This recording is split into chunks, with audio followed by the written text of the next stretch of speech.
तो आने वाला है यूनियन बजट 2026 और ये सिर्फ एक सरकारी हिसाब किताब का डॉक्यूमेंट नहीं है। असल में ये एक ऐसा अखाड़ा है जहां पूरी दुनिया की आर्थिक चुनौतियां और हमारे देश की अपनी उम्मीदें आमने सामने हैं। आज हम यही समझेंगे कि ये बजट मार्केट के लिए क्या मायने रखता है और इसका हमारी इन्वेस्टमेंट स्ट्रैटेजी पर क्या असर पड़ सकता है। तो असल सवाल जो सबके मन में है वो ये है कि क्या ये बजट दुनिया भर में चल रही उथल-पुथल से भारतीय इकोनॉमी को बचाने पर फोकस करेगा या फिर ये हमारे देश की ग्रोथ की रफ्तार को और तेज करने वाला बजट होगा? चलिए इसी सवाल का जवाब ढूंढते हैं। आज हम 5 हिस्सों में बात करेंगे। सबसे पहले समझेंगे कि दुनिया में क्या चल रहा है, फिर देखेंगे अपने देश की आर्थिक सेहत कैसी है, इसके बाद मार्केट के पुराने पैटर्न को समझेंगे, जानेंगे कि कौन से सेक्टर चमक सकते हैं और आखिर में एक सॉलिड इन्वेस्टमेंट स्ट्रैटेजी पर बात करेंगे। ठीक है, तो सबसे पहले एक बात समझनी बहुत जरूरी है। हम इस बजट को अकेले में नहीं देख सकते, इसे पूरी दुनिया में जो कुछ चल रहा है उसके साथ जोड़कर देखना होगा। और देखिए, इसमें एक बहुत बड़ा बाहरी फैक्टर है जियोपॉलिटिकल अनिश्चितता। मतलब कौन सा देश कब क्या पॉलिसी बदल दे कुछ पता नहीं। खास तौर पर अमेरिका की ट्रेड पॉलिसीज को लेकर जो अनिश्चितता है वो इस साल के बजट की उम्मीदों को सबसे ज्यादा प्रभावित कर रही है। तो सरकार ना इस वक्त एक तरह से दोहरी चुनौती से जूझ रही है। एक तरफ से तो बाहरी दबाव है, जैसे अमेरिका से टैरिफ बढ़ने का खतरा, जिससे ऑटो और फार्मा जैसे हमारे बड़े सेक्टर्स को सीधा नुकसान हो सकता है। ऊपर से विदेशी निवेशक लगातार पैसा निकाल रहे हैं। तो वहीं दूसरी तरफ देश के अंदर भी दिक्कतें हैं। कंपनियों की कमाई की ग्रोथ धीमी पड़ गई है और रोजगार पैदा करने का एक बहुत बड़ा प्रेशर है।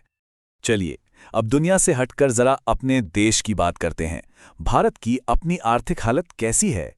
ये वो मुख्य आंकड़े हैं जिनके आधार पर हमारी वित्त मंत्री को फैसले लेने होंगे।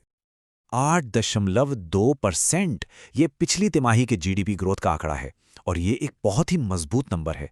ये दिखाता है कि दुनिया में चाहे कितनी भी मुश्किलें हों, भारतीय अर्थव्यवस्था का पहिया तेजी से घूम रहा है। 4.4% ये सरकार के फिस्कल डेफिसिट यानी राजकोषीय घाटे का लक्ष्य है। आसान भाषा में कहें तो सरकार ये जता रही है कि वो अपने खर्चों पर लगाम लगाने को लेकर काफी सीरियस है और ये अनुशासन इकोनॉमी की स्थिरता के लिए बहुत जरूरी है। अब ये राजकोषीय घाटा या फिस्कल डेफिसिट होता क्या है? बहुत सिंपल है।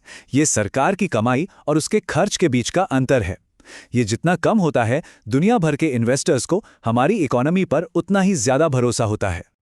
अब ये आंकड़ा देखिए, 14.4 लाख करोड़ रुपए। ये एक बहुत बहुत बड़ा अमाउंट है और यही वो सबसे बड़ी वजह है कि पिछले एक साल में इंडियन मार्केट ने कुछ खास रिटर्न नहीं दिया, क्योंकि विदेशी निवेशक लगातार अपना पैसा यहां से निकाल रहे हैं। अच्छा, अब आते हैं मार्केट पर। बजट के आसपास मार्केट का मूड कैसा रहता है? जरा इतिहास देखते हैं ताकि हम आज के शोर से बचकर सही संकेत पकड़ सकें। एक पैटर्न है जो लगभग हर साल दिखता है। जैसे जैसे बजट का दिन पास आता है, मार्केट का डर का मीटर, जिसे इंडिया विक्स कहते हैं, वो धीरे धीरे बढ़ने लगता है। बजट से ठीक पहले बाजार में अनिश्चितता अपने चरम पर होती है और फिर आता है बजट का दिन, और जैसे ही बजट पेश हो जाता है एक कमाल की चीज होती है। सारी अनिश्चितता, सारी कंफ्यूजन खत्म हो जाती है और ये डर का मीटर यानी विक्स धड़ाम से नीचे आ जाता है। इससे फर्क नहीं पड़ता कि मार्केट ऊपर गया या नीचे। चलिए अब उस हिस्से पर आते हैं जिसका सबको इंतजार रहता है। कौन से सेक्टर इस बजट के हीरो बन सकते हैं और किन की उम्मीदों पर पानी फिर सकता है? पैसा आखिर जाएगा कहां?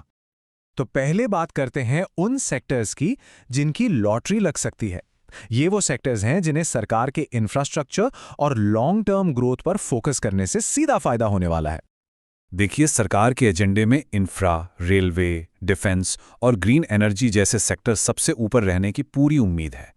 डिफेंस में आत्मनिर्भर भारत का मतलब साफ है, देश की कंपनियों को ज्यादा से ज्यादा ऑर्डर मिलेंगे। वहीं ग्रीन एनर्जी पर खर्च इसलिए बढ़ेगा क्योंकि ये भारत की एक ग्लोबल कमिटमेंट है। तो इन सभी सेक्टर्स में सरकारी पैसा आने की पूरी संभावना है। लेकिन हर कहानी के दो पहलू होते हैं। तो अब जरा उन सेक्टर्स पर भी नजर डालते हैं जहां कुछ मुश्किलें आ सकती हैं या जहां इन्वेस्टर्स की उम्मीदें शायद पूरी ना हों। सरकार अपने वित्तीय घाटे को कंट्रोल में रखने के लिए सब्सिडी में कटौती कर सकती है, जिसका असर कुछ बिजनेस पे सीधा पड़ेगा। और हां, एक बड़ी उम्मीद जो मार्केट लगाकर बैठा है, कैपिटल गेन्स टैक्स में राहत की। लेकिन सच कहूं तो सरकार की कमाई पर जो दबाव है, उसे देखते हुए इस उम्मीद के पूरे होने की संभावना काफी कम लग रही है। तो इतनी सारी बातें हो गईं, ग्लोबल टेंशन, डोमेस्टिक आंकड़े, सेक्टर की कहानी, लेकिन इन सब का मतलब क्या है? एक इन्वेस्टर के तौर पर आखिर क्या करना चाहिए? चलिए कुछ ठोस रणनीतियों पर बात करते हैं। देखिए, इस बजट में ना एक सीधी सीधी टक्कर है। एक तरफ है इन्वेस्टर्स की उम्मीदें, जो चाहते हैं कि टैक्स में राहत मिले, बड़े बड़े रिफॉर्म्स आएं, और दूसरी तरफ हैं सरकार की मजबूरियां। उन्हें घाटा भी कम करना है और सामाजिक योजनाओं पर खर्च भी करना है। तो ऐसे में एक समझदारी भरी स्ट्रैटेजी क्या हो सकती है? पहली चीज, किसी एक स्टॉक पर दांव लगाने की बजाय डिफेंस या रेलवे जैसे पूरे सेक्टर पर फोकस करें, शायद ETF के जरिए। दूसरा, बड़ी और मजबूत कंपनियों को चुनें जो बाजार के उतार चढ़ाव को झेल सकें। और सबसे जरूरी बात, बजट के दिन की अफरा तफरी में कोई फैसला ना लें। मार्केट को 1-2 दिन सेटल होने का मौका दें, फिर देखें कि पैसा असल में जा कहां रहा है। और आखिर में हम आपको इसी बड़े सवाल के साथ छोड़ जाते हैं।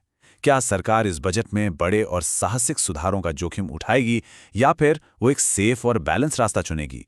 जवाब तो हमें जल्द ही मिल जाएगा, और मार्केट का अगला मूव भी उसी पर निर्भर करेगा।